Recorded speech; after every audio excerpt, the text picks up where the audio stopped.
And also you had a nice story about running into Kenny King.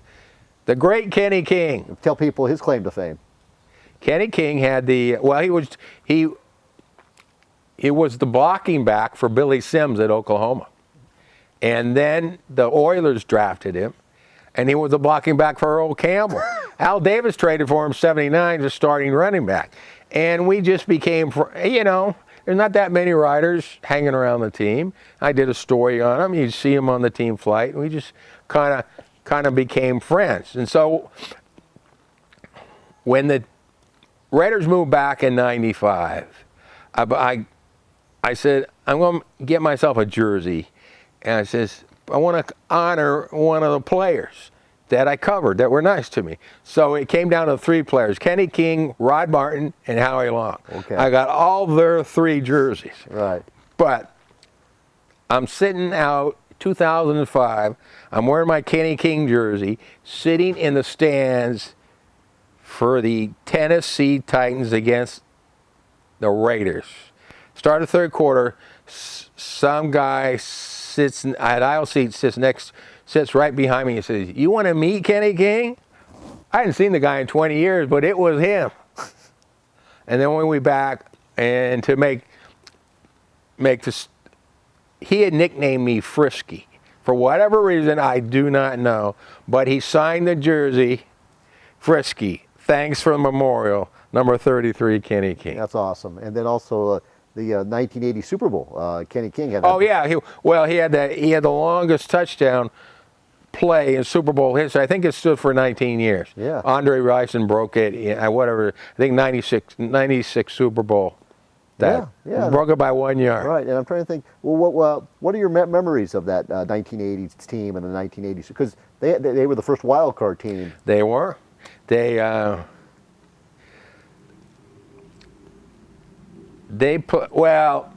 the same record as the Chargers, but since Chargers had a better division record, so the Chargers were the division champs. So the Raiders hosted a wild card game. Can you stay hosting against? Yeah, go ahead. Tell the people this. There's a great story there.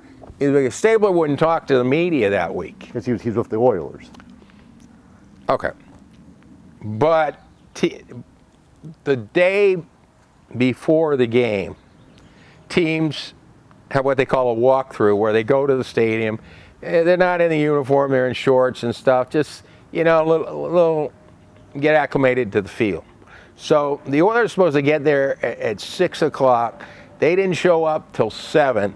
There was me and a guy, a Mercury News guy who passed away recently, Dave Payne, a really nice guy. And so we were only 2 media there. Kenny comes off the bus. Hey, how's it going? The thing about Kenny, he could be a real ball buster, or if he was in a good mood, he was in a good mood. He talked for like 40 minutes. And then also on the Oiler team was Jack Tatum. So talked to both those guys, drove back to Walnut Creek, and I went to the guy on the desk. I says, we're going to be pushing deadline. Had to rewrite my whole advance story. And then I did then Stabler talked about his relationship with Al Davis and everything, why he think he got traded and all that. So it was just one of the best things I ever did. That's wonderful. Yeah, nobody else had that. That's an exclusive. That's wonderful. Yeah, so one of these days, after I retire, I got to go to the Pleasanton Library. I'm sure they've got the Valley Times on microfilm. I'd like to, if I had any brains back then, which we all know I didn't, that I would have kept copies of that stuff. Like Gary Peterson, keep this on tape. He has, before he was married, he would have framed copies of his columns in his house. I would never have a framed copy of anything that says Contra Costa Times on it. Okay. In my is for people to see. Right. And you could be the judge of that. Right, I got you. I understand what you're saying. But Gary saved everything. Like, he has papers from the Kennedy assassination. Yeah, there's something called, newspapers.com. You can, in fact, one of the prep writers a few years ago said, hey, I saw a Daily Review Prep of the Week story by you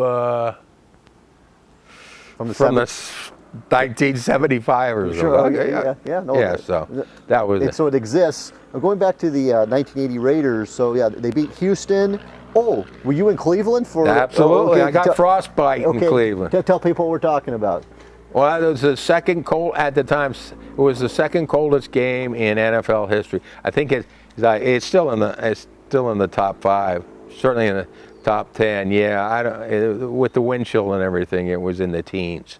But the last two, once you get 2 minutes to go, you got to go down on the field. The PR staffs take you down on the field, and because Cleveland Stadium was so old, the Raiders were in the visiting team's dressing room, which meant you had to walk across the field, go through the dugout, and into this little locker room. Well, just standing on the sidelines there, I was only there for 15 minutes, but it seemed like an hour, and my left foot got frostbite because it was numb on the plane coming home. And then I went to Kaiser 2 days later, and the doctor says, "Were you skiing this weekend?" I said, "No, I was in Cleveland." So yeah, so it stayed with me for about 6 months, and it went away. But they're still talking about that in Cleveland. The mistake at the lake, or the mistake of the lake. That's what they called that place. Yeah, to tell people we're talking about Well, Brian. Sipe, the thing is, the Browns, they were known as the cardiac kids. Their quarterback Brian Sipe, he was the MVP. They pulled out all these last-second games that year. Ozzie Newsome. So they're losing 14-12, and they got down to about 12-yard line. They're inside the 20, but it was the open end, and the wind's blowing. They had a field goal and a PAT. Yeah, they missed already, right? Yeah, Ted Hendricks had blocked 2 kicks in that game. So fair enough. Instead of running out the clock, Sipe play faked and threw a pass for Ozzie Newsome in the end zone that a strong safety, Mike Davis, came out of nowhere and intercepted. Right, yeah. That was the end of the game. Yeah, absolutely. And then that sent you guys But Mike Davis, he's lost his. He can't talk or hear. You gotta be kidding me! Wow. Yeah. I mean, that's. Yeah, the LA Times did a story on him when the Raiders were in the 2003 Super Bowl. Yeah. Yeah. No, he's a nice guy. No, but that's the thing about all these old football players. A lot of them are not the in good shape. concussion thing is terrible. I mean, it's incredible. I'm not incredible, but I meant they literally left their heart and body on the field. I mean, and. Well, just look at the guy, Dave Dalby. Dave Dalby, he committed suicide. But I think his thing was more alcohol related. I'm not sure about that, but he was. I think he had cirrhosis of the liver, and he was in a No, he did. Volkswagen, and he ran in a parking lot, and he ran into a tree and killed himself. Right. Yeah. No. He was the center on those. He replaced Jim Otto. Oh, jeez. Yeah, so the first 20 years of the franchise, they had 2 centers. Yeah, centers, yeah. Jim Otto, and that led to Dave Dalby. This is L.A. Raiders now, but Don Mosbar would have had a long career too, but he had some problem with his eye. I don't know. I didn't keep track of the Raiders when they were in Los Angeles, right. But yeah. So, and now they've had problems. Oh, the guy they signed, this free agent Rodney Hudson from the Chiefs. He should be pretty good. Okay. Wisniewski was okay.